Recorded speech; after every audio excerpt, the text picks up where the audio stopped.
नमस्कार एंड स्वागत है आप सबका वर्ल्ड जियो पॉलिटिक्स में। आज हम जानेंगे पीएम जस्टिन ट्रूडो के बारे में, जो कि कनाडा से बिलोंग करते हैं। उन्होंने दूसरी पैर पे भी अपनी कुल्हाड़ी मार ली है। पहला तो इंडिया के ऊपर ये एलिगेशन लगा करके हरदीप सिंह निज्जार का डेथ का कारण रॉ, जो कि हमारा इंटेलिजेंस एजेंसी है, वो भारत द्वारा करवाया गया था। और उसके बाद उन्होंने दूसरी पैर पे कुल्हाड़ी मार ली है सेफ हेवन दे करके इसराइल के अगेंस्ट जो हमास काम कर रहा है, टेररिस्ट ऑर्गेनाइजेशन, उनके मेंबर्स को। और ये एक वीडियो में प्रूफ के तौर पे आया, मैं आपको दिखाऊंगा।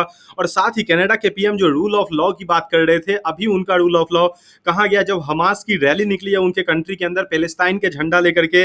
और यहाँ पे ये बात साबित भी होता है कि कनाडा कैसे सेफ हेवन है टेरर ऑर्गेनाइजेशंस का। तो यहाँ पे इसके बाद आप ये न्यूज देखोगे, Justin Trudeau condemns Hamas brutal terror attacks और उनके ही कंट्री में, but the Hamas rally is seen as celebrating inside Canada. और ये आप देख सकते हो, ये लोग यहाँ पे जा रहे हैं पैलेस्टाइन का फ्लैग ला करके, और ये दिखा रहे हैं कि कैसे हमास ने उनके हिसाब से सही काम किया, जो कि एक टेरर आउटफिट के द्वारा किया गया है। और इसमें नियरली 500 से ज्यादा लोग जो कि सिर्फ इसराइल के अंदर मारे गए हैं। और बेचारे गाजा स्ट्रिप के लोगों की तो बात ही छोड़ दो, जो कि सिविलियंस है और हमास उनके ऊपर हमला होने दे रहा है। तो पहले इस वीडियो को देखते हैं। इस वीडियो में आपको दिखेगा कि कैसे कार से रैली निकाली गई, जिसमें बहुत सारे लोग थे।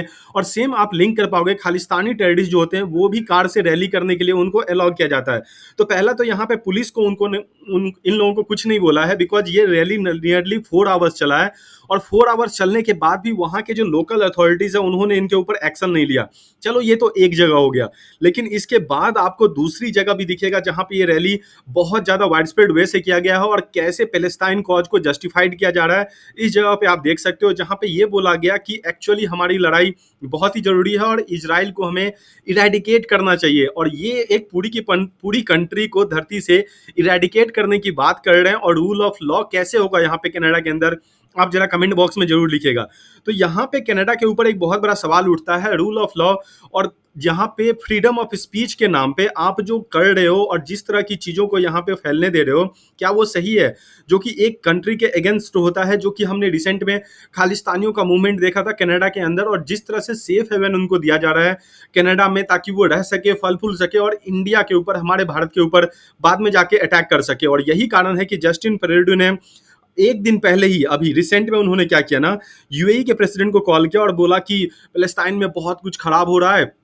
और अगर आप देखो तो इसराइल के ऊपर जो हमास ने अटैक किया है वो बहुत ही बुरा है। लेकिन उन्होंने लास्ट में बात करते हुए हमारे भारत का नाम ले आई, इंडिया का नाम ले आया और उन्होंने बोला कि इंडिया ने गलत किया हरदीप सिंह निज्जर को हमारे यहाँ मार के, इसलिए हम रूल ऑफ लॉ के वजह से हम चाहते हैं कि आप भी कुछ इसके ऊपर बोलो। देखिए, अब उन्होंने तो कुछ बोला नहीं है, यूएई के जो लीडर हैं अभी, और उनके बाद यहाँ पे ये दिखता है कि जस्टिन ट्रूडो पूरे वर्ल्ड में कोशिश कर रहे हैं किसी भी तरह से एक नेगेटिव सेंटिमेंट क्रिएट किया जाए हमारे कंट्री के अगेंस्ट, जो कि उनसे हो नहीं पा रहा है।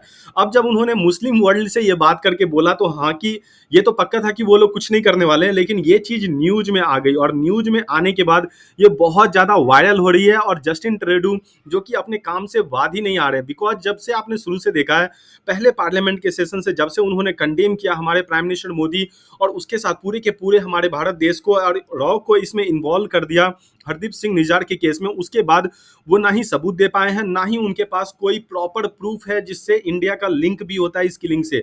जबकि पाकिस्तान का जो किलिंग का लिंक है वो इंडिया ने ऑलरेडी दे दिया है, जिसमें आईएसआई शामिल था उनको मरवाने के लिए। और हरदीप सिंह निज्जार जो कि 2 साल से पाकिस्तान के आईएसआई की तरफ से काम कर रहे थे ताकि वहां पे टेरर आउटफिट्स को जगह मिल सके, और वही हमें देखने के लिए मिला कि अभी आप जो देख रहे हो पैलेस्टाइन के झंडे के साथ लोगों को हमास का सपोर्ट करते हुए, वहां पे टेरर आउटफिट कैसे दूसरी कंट्री के अगेंस्ट भी जो काम कर रहे हो वहां पे आगे बढ़ रहे हैं। और इसी के साथ एक और न्यूज जो कि बहुत ज्यादा इंपॉर्टेंट है, बिकॉज यहाँ पे एक बहुत ही पॉपुलर एंड्रू सेलज, एक कॉमेडियन है कनाडा के, जिन्होंने जस्टिन ट्रूडो को एक बहुत ही गंदे मजाक के साथ इंडिकेट किया। और उन्होंने सिर्फ एक शो में ऐसा नहीं बोला, उन्होंने मल्टीपल शो में वो गए और उन्होंने बोला कि जस्टिन ट्रूडो कैसे एक, उनका एक पर्टिकुलर नाम दिया गया है जो कि नाम आपको यहाँ पे दिखेगा। उन्होंने बोला ये एक्चुअली खालिस्तानियों को सपोर्ट तो कर ही रहे हैं हरदीप सिंह निज्जार के केस में देख करके, और उसके साथ कनाडा का नाम भी खराब कर रहे हैं, जिसके वजह से इनको जस्टिंडर बोला है उन्होंने। और ये मीडिया में बहुत ज्यादा वायरल हो रही है। ये न्यूज कुछ दिन पहले आई थी, आप सबको इसके बारे में हल्का बहुत पता होगा, लेकिन इनके बारे में ये जान लीजिए, ये कनाडा में बहुत ज्यादा पॉपुलर हैं और इवेंचुअली इनके वीडियो ऑल ओवर वर्ल्ड में देखे जाते हैं। और यही कारण है कि जस्टिन ट्रूडो जस्टिंडर के नाम से आगे जाकर के पोस्टर बॉय उन्हें पहले बोला जाता था, अब उन्हें जस्टिंडर बोला जाएगा ऑल ओवर वर्ल्ड में। उसके बाद जो हम आगे बढ़ते हैं, तो कनाडा ने बहुत ही स्मार्टली एक काम किया, वहाँ के डिप्लोमेट्स ने। मेरे ख्याल से जस्टिन ट्रूडो का काम नहीं होगा। जब हमारी कंट्री ने अल्टीमेटम दिया कि भैया अपने 41 डिप्लोमेट्स को हमारे कंट्री से निकाल लो और कहीं और भेज दो, हमारे जितने डिप्लोमेट हैं आपकी कंट्री में, उतने ही आपके भी डिप्लोमेट हमारे कंट्री में रहेंगे। तो कनाडा ने क्या किया ना, पहले तो रिक्वेस्ट किया इंडिया से, और इंडिया जब बात नहीं मानी तो यूएसए से थोड़ा बहुत प्रेशर डलवाने की कोशिश की, और जब वो भी नहीं बना तो उन्होंने चुपचाप से बोला कि भैया चुपचाप निकल लो, ज्यादा बेइज्जती नहीं होनी चाहिए। और उनके डिप्लोमेट्स अभी दूसरे कंट्री में रिलोकेट हो चुके हैं, और यही कारण है जब एस जयशंकर ने इसके ऊपर कमेंट किया था, वो कमेंट हमें थोड़ा सा सुनना चाहिए। We are a democracy. We don't need to learn from other people what freedom of speech is about. We don't think freedom of speech extends to incitement to violence. Our diplomatic personnel have been consistently and continuously intimidated in Canada. तो देखा आपने कैसे जयशंकर ने explain किया कि हमारे जो diplomatic personal थे वो कैसे इंटिमिडेट हुए और उनके खिलाफ प्रॉब्लम क्रिएट की गई कनाडा में। इवन आपने पोस्टर देखा होगा जिसमें हमारे डिप्लोमेट्स को मारने तक की धमकी दी गई, उनको किलिंग करने के इंजाम लगाया गया उनके ऊपर। और उसके साथ हमारे डिप्लोमेट्स के साथ जो हुआ, तो हमने तो वैसा कुछ कनाडा के साथ तब नहीं किया, लेकिन अब वो समय आ चुका था जब कनाडा ने हमारे खिलाफ एक्शन ले लिया, तो हम उनको राइट प्लेस पे समझाएं कि भैया अब इंडिया वो कंट्री नहीं रही है जो 1960s में हुआ करती थी, और तुम कोई भी वेस्टर्न पावर आकर के कुछ भी इंडिया के खिलाफ बोल देते थे, और इवन कोई भी पावर हो तो हम उसका जवाब नहीं देते थे। अब इंडिया की राइज हो चुकी है, और राइटफुल वे में अगर हमारे ऊपर कोई उंगली उठाएगा तो हम जानते हैं उसकी उंगली कैसे तोड़नी है इन फ्यूचर, और राइट वे में कैसे हम rule of law and democracy का पालन करते हैं, ये हमें मत समझाओ। और यही कारण है कि अभी आप जो अनडेमोक्रेटिक थॉट्स देख रहे हो कनाडा के अंदर, वो सारे के सारे आपको दिख रहे हैं हमास के अगेंस्ट प्रोटेस्ट, और भी अदर टेररिस्ट को अगर आप देखो तो वहां पे बहुत अच्छे तरीके से फल फूल रहे हैं। और इवेंचुअली ये हिस्ट्री अभी की नहीं है, आप सबको मैंने जैसा कि अपने एक पिछले वीडियो में बताया था कि कैसे बांग्लादेश लिबरेशन लीडर को मारने के बाद एक आदमी कनाडा गया, वहां पे जाके रहने लगा, और रहने के साथ उसको सेफ हेवन मिल गया, और वो आराम से कनाडा के अंदर अपनी पूरी लाइफ बिता पाया।